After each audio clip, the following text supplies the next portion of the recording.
What is going on, guys? Max Settings here, and welcome back to another review. In today's review, we are going to be taking a look at the Audio-Technica ATH-R70X. Now, I bought this headphone for review, so no company's involved in this whatsoever. It's just my completely honest impression of this headphone and how it compares to other things on the market. So the ATH-R70X is a open back offering from Audio-Technica, and it is coming in at $350. It is using a 470 ohm, 45 millimeter dynamic driver with a sensitivity of 99 dB a milliwatt, a frequency response of 5 to 40,000 hertz, and it weighs a mere 210 grams. So the R70X, in terms of build, feels pretty well built overall. It is incredibly light. It weighs almost nothing. The top headband kind of looks like a hose clamp. It has like that same kind of hole cut out and look as like a hose clamp. It is using metal grills on both sides, plastic on the side of the cups, kind of like a soft micro suede pad. The controversial Audio-Technica wing system with a foam padding on this that is very, very soft. But it feels pretty well put together all in all, despite its really light weight. Now, in terms of comfort, it is decently comfortable, but it's going to depend on your head shape. The reason for that is the cups don't lack any, was this tilt? Yeah, no tilt access, so they don't do any of this. It just goes out. So you kind of have to hope that your head makes these things, or the cups, sit straight, because otherwise they're going to kind of sit on like a little bit of an angle. And then the wing system, not everybody likes, but for me personally, it works. The pads are also pretty narrow, so your ear might smack into the driver, but they're very, very light, and they're not overly clampy. So for most people, they should work, but the wings and then the lack of tilt on the cups might be a problem for some. Now, as for included accessories, you get one cable. It is a 10-foot cable that's not the greatest in the world. Quarter-inch jack that's a screw-on. There's a 3.5 millimeter under there. And it is using dual locking 2.5 millimeters. It's basically like the same connector that like the M50X used, but two of them. And this is one of those cables that's wired in a way where it doesn't matter which one is left and which one is right. You just plug it in and it works either way, which is kind of nice, I guess, but I'm not a huge fan of this cable. I feel like it would be very hard to replace finding a dual locking 2.5 millimeter, but it's kind of a long and spaghetti-like cable that is not the greatest. Okay, so now moving into the sound of the ATH-R70X. So starting off with frequency response, the ATH-R70X has a surprisingly flat lower mid-range and bass region. It extends pretty well. It seems to start rolling off around 40 or 50 hertz or so. It only rolls off, I'd say maybe 5 dB by the time you hit 20 hertz. But other than that, your lower mids is pretty much flat, almost like a planar. It's actually kind of surprising. After that, your mid-range is surprisingly forward. It is a shouty headphone. That like 2 to 3K region is forward a couple dB to my ear, and it's almost a little bit annoyingly shouty. The treble also has a little bit of boosted air up there in the top region. Your upper treble also seems to be boosted a little bit up there in that like 9 to 10K region, a couple dB.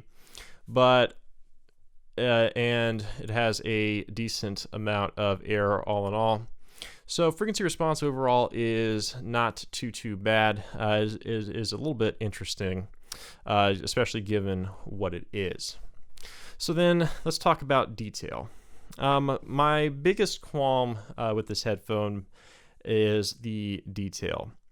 I don't think it holds up in detail compared to its two biggest competitors, which would be the Sennheiser HD6XX and wherever 600, and the Hi-Fi-Man Sundara. It is grainier than both, particularly in the mids. I find the mids of this headphone a little bit grainy all in all.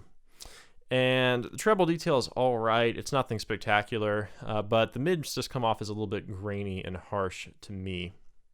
Now, as for other aspects, despite the bass extending, it is not particularly punchy. I'm not sure if it's because I'm just not getting the best seal due to the fit, but they just sound kind of thin overall.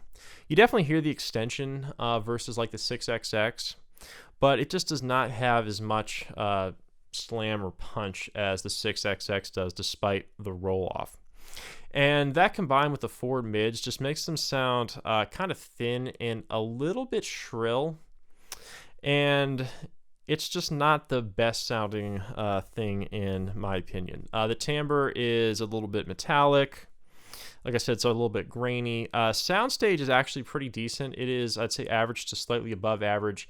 And it also images surprisingly well, which is two things that like the 6XX lacks, but the Sundara doesn't necessarily lack. So it has some things going for it, but it has a few weird things that I don't particularly like about it.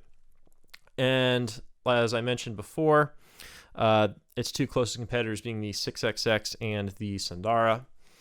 Compared to the 6XX, I think it has even more forward of a mid-range than the 6XX does.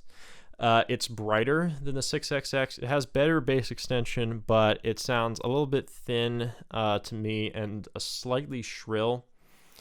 Compared to the Sundara, it has, I'd say, actually comparable bass extension to the Sundara, because the Sundara also rolls off just a little bit there at the very end of the frequency range, but it's not as detailed as the Sundara is. Now, its mids are more forward than the Sundara. It is not that high from an U shape where, you know, your mid-range kind of dips down a little bit in that 2 to 3K region, where this one is a little bit forward in that region. But it just is much behind in terms of detail. It's not nearly as punchy as the Sundara is. And it's just kind of sits in a weird place to me. Is there somebody that would want this? Yeah. If you want really, really forward mid-range, which I see a lot of people that listen to like anime type music seem to want.